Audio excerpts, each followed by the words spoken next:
નથી અને ચૂંટણી આવશે, અમારા જ કાર્યકર્તાઓ એમાં જીતશે અને લોકશાહી ઢબે ભારતીય જનતા પાર્ટીના જ કાર્યકર્તાઓ એ ચેરમેન અને વાઇસ ચેરમેન બનશે. અમારી તાકાત હોય તો અમે તાલાળામાં પણ ચેરમેન બની શકીએ, અમારી તાકાત હોય તો અમે બીજી યાર્ડમાં પણ ચેરમેન બની શકીએ.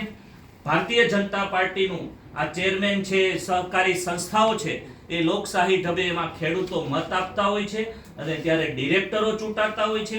એ ડિરેક્ટરો મેજોરિટીના આધારે ચેરમેન વાઇસ ચેરમેનનો નિર્ણય કરતા હોય છે.